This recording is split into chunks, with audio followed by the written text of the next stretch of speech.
ladies, winter has arrived. Way late. We are already in the middle of January and we're finally getting January weather, which is one of the reasons why I did not do this particular recipe early. But before we get to this recipe, we have to announce the winner of our Funguy Foodie apron. For those of you who are just joining us, I give stuff away every once in a while, and well, not just this, but this is an apron that says I'm a Funguy's foodie at Funguy's Kitchen. So our winner for this giveaway, believe it or not, is Frank Cangelosi. I actually know him. Well, of course, I know probably half of the people who watch my show because, you know, that's what you do.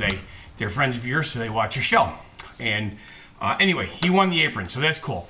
Our next giveaway is going to be another one of those dinner for two and guest appearance on the show. We'll probably give that one away right around St. Paddy's Day. As a matter of fact, that might be a really good idea to be like a St. Paddy's Day present. I know there's no such thing as a St. Paddy's Day present, but we'll invent it, all right?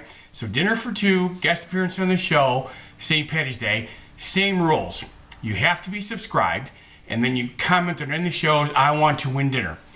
Needless to say, you want to share this and get friends to join. Have them subscribe and say, hi, my friend blah, blah, blah said to sign up and I want to win dinner.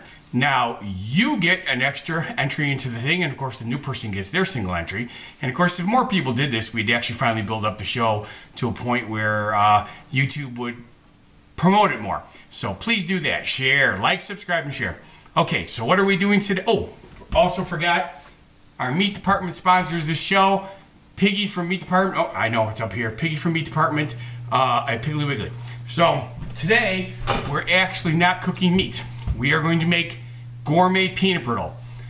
Back in the 80s, late 80s, early 90s, I was part of a small confectionery company in Lake Geneva called Waltz Candies, and we had gourmet peanut brittle. When the Gulf War hit, pretty much put us out of business. We won't get into it, but that's what happened. One of the only things I got out of the company when we left is I got to keep a pot and I got to keep one of these cool spoons. These things are awesome, by the way. So I had to shrink the size of the recipe because when you're making it for a business, you make everything in larger quantities. This is close to a full-size batch, but not quite because I don't have a full-size pan. So the ingredients that you're going to need are a teaspoon of butter, a 16-ounce bag of raw Spanish peanuts, 2 cups of sugar, 1 cup of light corn syrup, but you're not going to measure out by the cup because if you pour it into a cup, it doesn't want to come back out of the cup. So I'll show you the trick to that. It's actually 3/4 pound of light corn syrup. A half a cup of water, 2 teaspoons of baking soda, and a teaspoon of salt. That's the ingredients. You also should have a candy thermometer. Very, very convenient. If you don't have one, there's a way to do it by just using a meat thermometer, but candy thermometers, they're designed to sit in there and you can watch it as it cooks. Really cool. Okay, so the first thing you want to do is you want to put the corn syrup in the pot. In order to do that, since I told you, here's corn syrup. It's really, really thick stuff.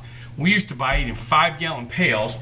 We use these spoons and scoop it in there until the weight got right, because that's how you did it. You did it by weight. So what you do is you put your pot on your scale.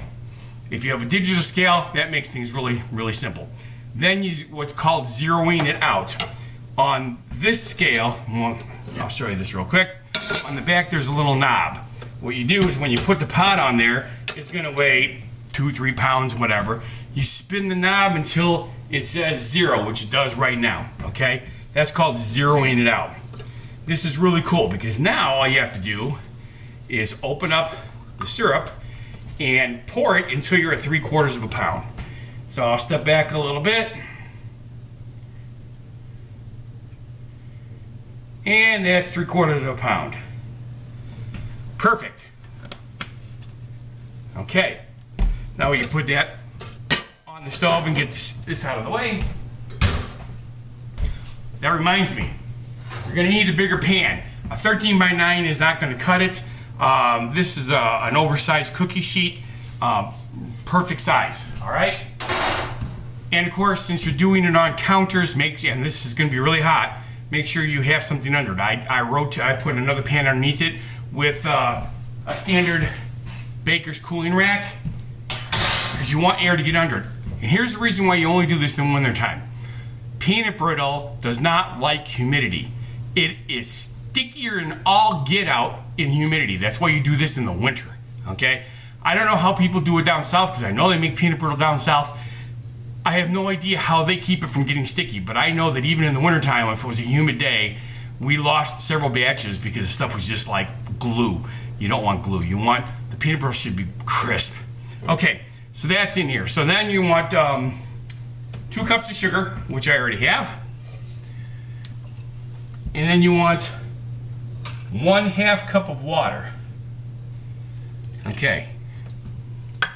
Now you put your candy thermometer in here, and you don't put it on the bottom, but you know, you push down and pull it up just a little bit. Make it so you can read the temperatures. What we're going for is hardball, which is between 250 and 265 degrees. Okay, so I can see the line here for hardball. Now we're going to turn the burner on medium high, and you're going to occasionally stir this until it starts, until it comes up to that hardball. While that's going, you can start getting the other ingredients ready. What I did is I have just a 1/2 cup container because it's simple this way. It's a lot easier to put the salt and the baking soda in one container so you can dump them in at the same time. So you need 1 teaspoon of salt. Oh, I'm sorry, 1/2 teaspoon of salt. So 1/2 teaspoon of salt. And you need 2 teaspoons of baking soda.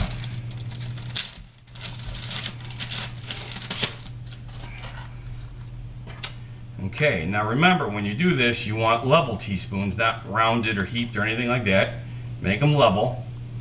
Now, what's going to happen with the baking soda is when you pour it into the mixture when it's ready, it's going to foam up like crazy. So you got to be really careful. And another thing is, when you're stirring this and pouring this, do not let any of this stuff get on you. It's like molten lava. Can't see it anymore, but for about 10-15 years, actually I can still sort of see it right here. I splashed up here and it took the skin right off. Gone that fast. So this is one of those things you want to be really, really careful about. All right, you see that this is starting to melt already. I saw this earlier. Not exactly sure what it is, but let's get it out of there. There we go. It's probably just a peanut skin, but I'd rather be safe than sorry. Okay, as you can see, it mixes really, really good together. And you get, this spoon has a little notch on the back. It's made specifically for doing this. It's really awesome. Okay, so this is ready to go. You also are going to need 1 tablespoon of butter. So I have the butter ready. This is going to go in just before you do the baking soda, literally 30 seconds beforehand. So let's make this easy. 1 tablespoon, and I'll throw this, oops, in my butter dish. And this is ready to go also. Okay, starting to boil already. This will take a while. It's been a long time. This is not quite as big of a batch as we normally make, so I'm assuming it's going to go a little faster. Yes, you can use other kind of nuts. I've seen cashew brittle, I've seen pecan brittle. You could also use pre-cooked nuts. The difference between using raw nuts and pre-cooked nuts is why it's gourmet. If you use a raw nut, what's going to happen is the cooking of the peanut is going to infuse the syrup and sugar with flavor. If you're using a pre-cooked nut, you don't get that infusion. It'll just be basically nuts with, you know, sugar. Okay, nothing wrong with it, but the gourmet is that extra flavor, and trust me, there is a difference. I've made it both ways, and you know, if you like good stuff, this is the way you want to do it. I've also seen some recipes that don't put the butter in the peanut brittle, they put it on the pan. Again, by doing that, you do get a little bit of butter flavor in your peanut brittle, but if you put it right in the mix, it mixes better. It's It's kind of like having a potato, and you know, you don't crush it. You know, you take a baked potato and you put the butter on top, and it rolls off the side, so that little bit that has butter on it but all the inside's still dry. That's the same. That's just an analogy, but give you an idea. When you put it actually in the mix, even though it's only in there for 30 seconds, it mixes throughout the whole thing so much better. Okay, temperature's already up to 200 degrees, which is awesome. Trying to remember if I'm forgetting anything. I think I have everything that I need. Looks like it. Okay.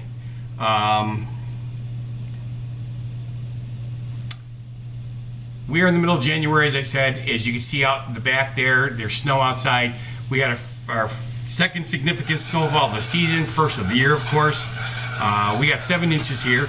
The temperature was down to 4 below last night, and right now it's only like 9 degrees, which makes it very dry in the house, which is terrible for skin, great for making peanut brittle. All right, see how good this is boiling already? So it's going up really fast. I'm going to say probably another 2 minutes and this is going to be ready to go.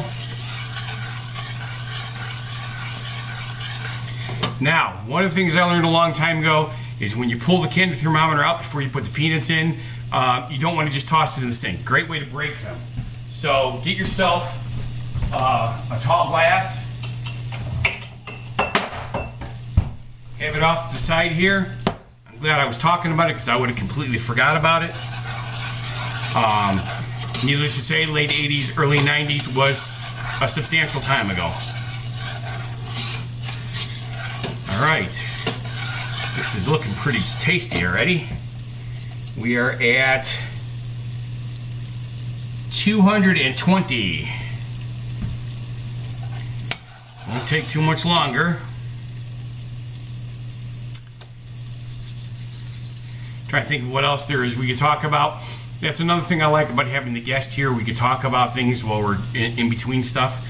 I'm hoping that Laura, who won our auction during the summer last year, is going to have some time, and we can get her in here pretty soon.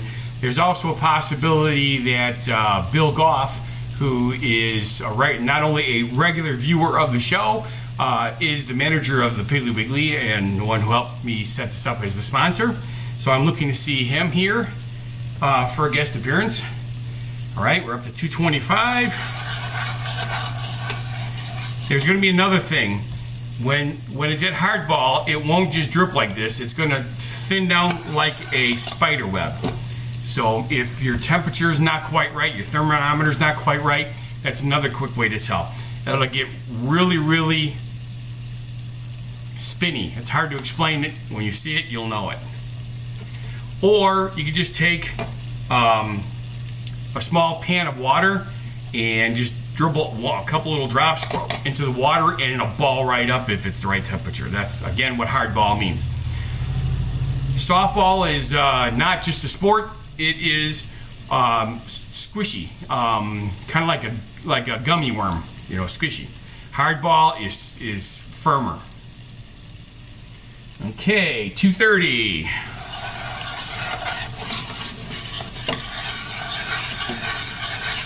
I'm pretty sure I've been keeping my head out of the camera lately. I've been working hard at that. It's easier when everything's on the front burner. When you have to lean forward to do stuff way over here, it's when I get caught in the upper camera. I did have one of my customers in my party bus company tell me that he has a professional kitchen I could use for no charge and come in there. But then again, it's not Funguy's kitchen. It's his kitchen. And this is a little bit more intimate, which is why I like doing the guest appearance.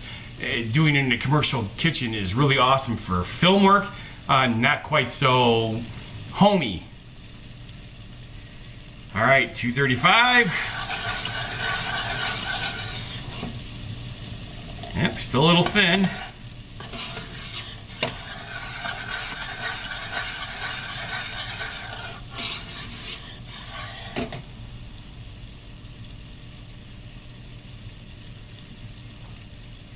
All right, actually I'm gonna go grab a quick drink because I realize I'm a little bit thirsty. I'll be right back.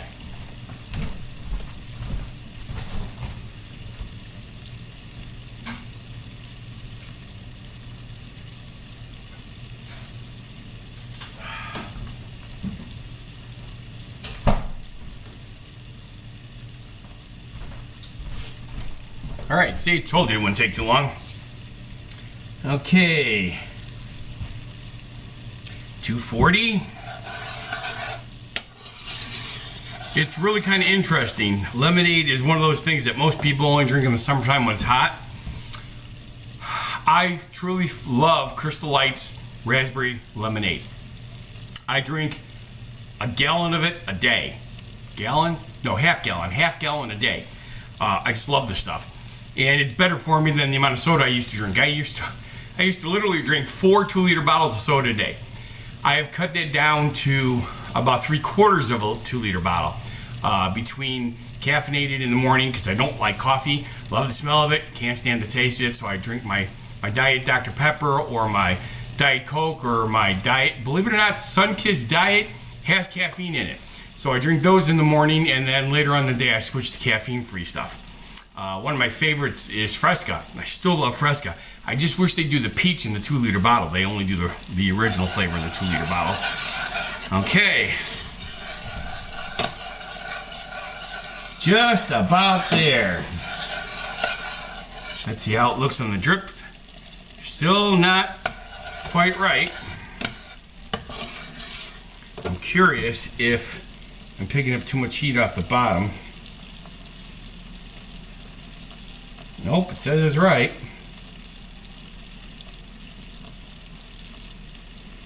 And it says we're just about at hardball, but I'm not getting the spider silk look of the stuff as I pour it.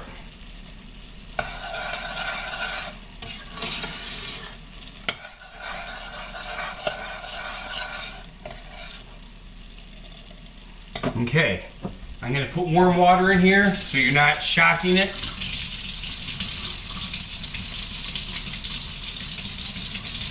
Now it's time to add the peanuts.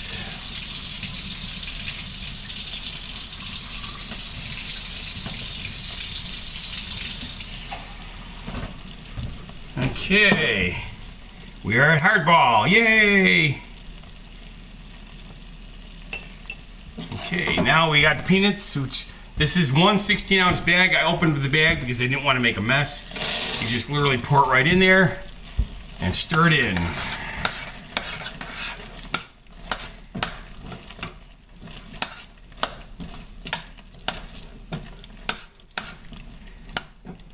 All right.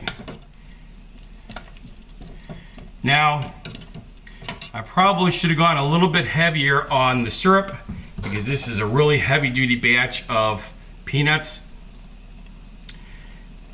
This recipe actually calls for 2 cups, and this is like 2 3/4 cups, but once you open up the bag, you got to use the whole bag.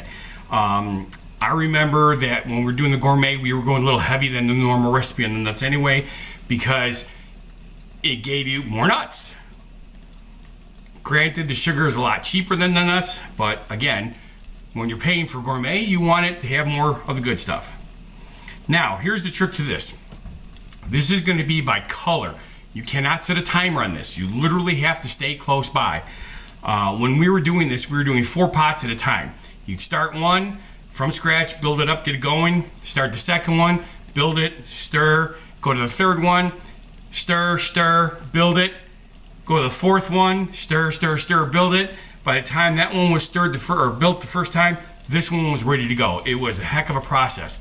I used to make 24 batches a night just by going non-stop.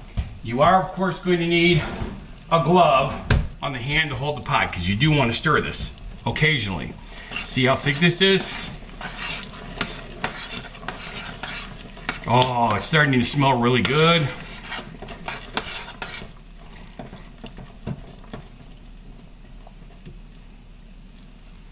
Yep, there's no doubt about it. I should have gone a little heavier. So I'm going to modify this on the recipe. I'm going to say do a full pound of the Caro syrup. Yeah, this is what I was talking about with the spider look. See how that is? It's all stringy. That's what you want. Okay, and I'm actually going to pull this out of there and let that cook. This is probably going to take about 5 minutes, and granted I can ramble, but I don't have anything prepared to ramble about. So let's go on pause here. I'll be back in just a moment. Alright, Funguy foodies, this is going pretty quick here. As you can see, this is starting to get a nice caramel color. Make sure you keep stirring it because it's a smaller batch in a bigger pot. I should have used a slightly taller pot, but this is the pot I'm used to making peanut brittle in. This is going to be ready in just, I'm going to say probably 90 more seconds. But if you look really close, you can see that it's turning a caramel color, and you can smell the cooking peanuts.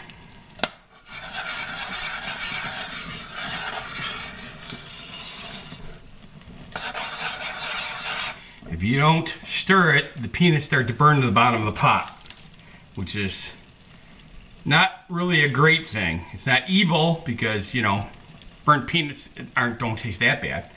But when you're trying to cook it right, cook it right.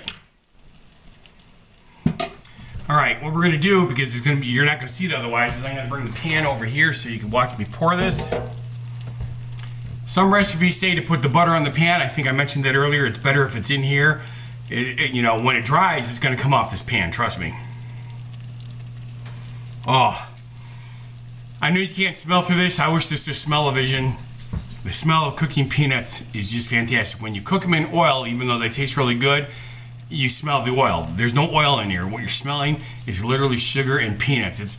It's like if you've ever gone past one of those vendors that they do those roasted nuts with the sugar coating. You get the cashews, the almonds, and the pecans, and the peanuts. They are so good. This is kind of what the same concept is. The smell is great. All right, that's the color you want right there. Hopefully you can see this. Now, here's where things go fast. Drop in the butter. Stir it until it's completely melted.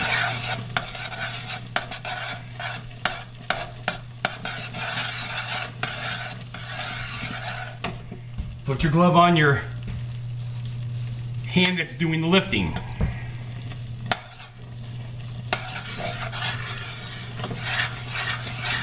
As a matter of fact, it's probably a good idea if you have one that goes up your wrist a little bit like this one does. On the other hand, that's scraping in case some drips on your arm. I'm pretty sure that's how I did it before I didn't have the glove on the secondary hand.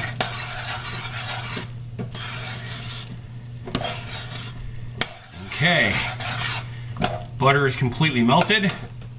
Now, are you ready for this? Here's cool. This has got the salt and the baking soda in it, right? We pour it in here and we stir quick. Watch this stuff foam up. Turn off your heat.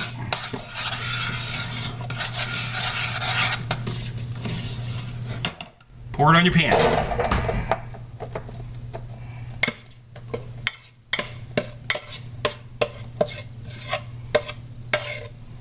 Okay, now this is where the spatula comes in handy. Now I can take the glove off.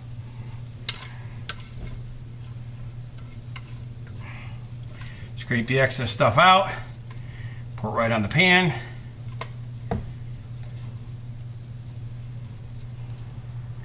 All right.